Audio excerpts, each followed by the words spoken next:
నాగార్జునకొండకు స్వాగతం.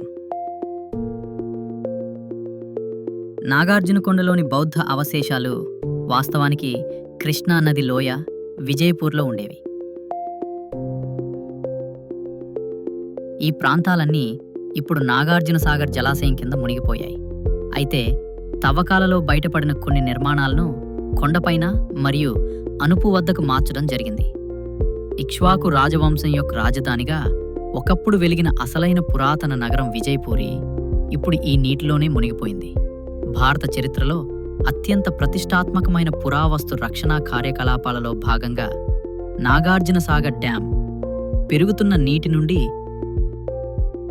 వాటిని రక్షించడానికి ఈ విలువైన స్మారక చిహ్నాలను 1960 సంవత్సరంలో ఈ కొండపై ఉన్న ద్వీపానికి జాగ్రత్తగా తరలించారు. 1954 సంవత్సరంలో ప్రతిపాదిత నాగార్జున సాగర్ డ్యాం నిర్మాణంతో ఈ ప్రదేశం మునిగిపోయే ప్రమాదం ఉన్నప్పుడు పురావస్తు ఆధారాలను కాపాడటానికి కీర్తిశేషులు శ్రీ ఆర్ సుబ్రహ్మణ్యన్ నాయకత్వంలో పెద్ద ఎత్తున తవ్వకాలు ప్రారంభించబడ్డాయి. 1954 నుండి 1960 మధ్య నిర్వహించిన ఈ తవ్వకాల ఫలితంగా తొలి రాతి యుగం నుండి క్రీస్తు శకం 16వ శతాబ్దం వరకు కాలానికి చెందిన అనేక అవశేషాలు కనుగొనబడ్డాయి. 1966 సంవత్సరంలో నాగార్జున కొండపై తవ్వకాల్లో లభించిన వాటితో పురావస్తు ప్రదర్శనశాల స్థాపించబడింది. కొన్ని శిల్పాలు ఇతర ప్రదర్శనశాలల్లో కూడా ఉన్నాయి. ఈ ప్రాంతం ఇక్ష్వాకు రాజవంశం క్రీస్తు శకం 225 నుండి 325 వరకు పాలనలో ప్రాముఖ్యత సంతరించుకుని దక్షిణ భారతదేశంలో బౌద్ధ విద్యాభ్యాసానికి అత్యంత ముఖ్యమైన కేంద్రంగా వికసించింది. ఈరోజు మనం ద్వీపంలోకి ప్రవేశించగానే లోయలో జరిపిన తవ్వకాల్లో లభించిన అన్ని వస్తువులు, బుద్ధుని జీవితానికి సంబంధించిన శిల్పాలు, జాతక కథలు మరియు ఇతర భౌతిక ఆధారాలను మనం చూడగలిగే పురావస్తు ప్రదర్శనశాలను చేరుకుంటాము. ఈ ప్రత్యేకమైన ప్రదర్శనశాల ప్రపంచంలోని 2వ ద్వీప ప్రదర్శనశాలగా మరియు భారతదేశానికి స్వాతంత్రం వచ్చిన తర్వాత మొదటి సాల్వేజ్ ఆర్కియాలజీ ప్రాజెక్టుగా పరిగణించబడుతుంది. ద్వీపంలో ప్రయాణిస్తుండగా మార్చబడిన స్మారక చిహ్నాలను చూస్తాము. వాటిలో అశ్వమేధ కాంప్లెక్స్, ఇక్ష్వాకు పాలకులు శక్తివంతమైన చక్రవర్తుల కోసం ఉద్దేశించిన అశ్వమేధ యాగం అనే వేడుకను ఇక్కడ నిర్వహించారు.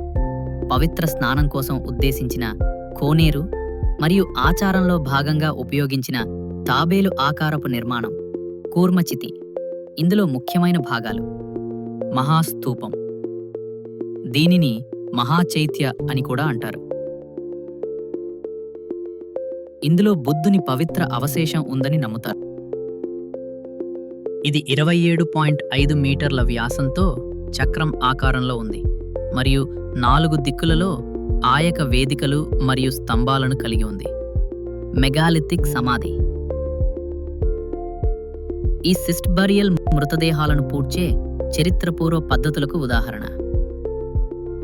ఒక వృత్తంలో అమర్చబడిన చెక్కబడని బండరాళ్లతో గుర్తించబడిన ఇది క్రీస్తు పూర్వము ముందునాటి ఖనన పద్ధతులను ప్రతిబింబిస్తుంది. సింహల విహార, ఈ విహారం స్పష్టంగా సింహల శ్రీలంక సన్యాసుల కోసం ఉద్దేశించబడింది. ఒకదానికొకటి ఆనుకుని బుద్ధుని యొక్క భారీ విగ్రహాన్ని మరియు ఒక వోటివ్ స్తూపాన్ని కలిగి ఉన్న 2 అప్సిడల్ చైత్య గృహాలు దీని ప్రత్యేకత. స్వస్తిక్ స్తూపం, ఈ స్తూపంలో ఇటుకలు సవ్య దిశలో స్వస్తిక్ ఆకృతిలో అమర్చబడి ఉన్నాయి. ఇది నాగార్జున కొండలోని బౌద్ధ నిర్మాణ శైలికి అద్భుతమైన ఉదాహరణగా నిలుస్తుంది. మరికొన్ని స్మారక చిహ్నాలు ప్రధాన భూభాగంలోని అనుపు వద్దకు మార్చబడ్డాయి. అవి ప్రధానంగా యాంఫీ థియేటర్, హరితి ఆలయం మరియు యూనివర్సిటీ కాంప్లెక్స్. నాగార్జునకొండ భారతదేశం యొక్క గొప్ప బౌద్ధ వారసత్వానికి మరియు దానిని రక్షించిన పురావస్తు శాస్త్రవేత్తల అంకిత భావానికి నిదర్శనంగా నిలుస్తోంది.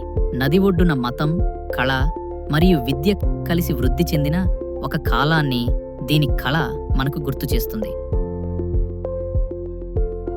ధన్యవాదాలు.